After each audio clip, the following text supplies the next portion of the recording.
30 ಅಡಿ ಎತ್ತರದ ವಿಠ್ಠಲ ದೇಗುಲ ಜಲಾವೃತ, ಕಳಶ ಮಾತ್ರ ಗೋಚರ, ರಣಮಳೆಗೆ ಬೆಳಗಾವಿ ತತ್ತರ. ಮುಳುಗಿ ಹೋಗಿವೆ ಸೇತುವೆಗಳು, ಸಂಪರ್ಕಗೊಂಡಿದೆ ಕಡಿತ. ಹಾವೇರಿಯಲ್ಲಿ ಗ್ರಾಮಸ್ಥರಿಗೆ ತಪ್ಪದ ಸಂಕಟ, ನದಿ ಪಾತ್ರದ ಜಮೀನಿಗೆ ತೆರಳಲು ಪರದಾಟ. ಚಿಕ್ಕಮಗಳೂರು ಜಿಲ್ಲೆಯಲ್ಲಿ ವರುಣಾರ್ಭಟ, ಅಪಾಯದ ಮಟ್ಟ ಮೀರಿದ ತುಂಗಾ ನದಿ, ಶೃಂಗೇರಿ ಮಠದ ಸುತ್ತಮುತ್ತ ಪ್ರವಾಹ ಭೀತಿ.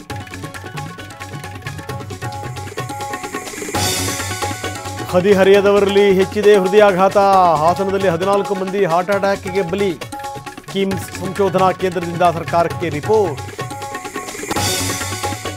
ಬಾಹ್ಯಾಕಾಶ ಕೇಂದ್ರಕ್ಕೆ ಭಾರತೀಯ ಎಂಟ್ರಿ, ಮಕ್ಕಳಂತೆ ಬದುಕಲು ಕಲಿತಾ ಇದ್ದೀವಿ ಎಂದರು ಶುಭಾಂಶು. ಗಗನಯಾನಿಗಳ ಜೊತೆ ಸಂಶೋಧನೆ ಶುರು. ಆಷಾಢ ಶುಕ್ರವಾರದ ಮೊದಲ ದಿನ ಮೈಸೂರಿನ ಚಾಮುಂಡಿ ದೇಗುಲದಲ್ಲಿ ವಿಶೇಷ ಪೂಜೆ. ಅವ್ಯವಸ್ಥೆಯ ಆಗರ ಅಂತ ಭಕ್ತರು ಕಿಡಿ.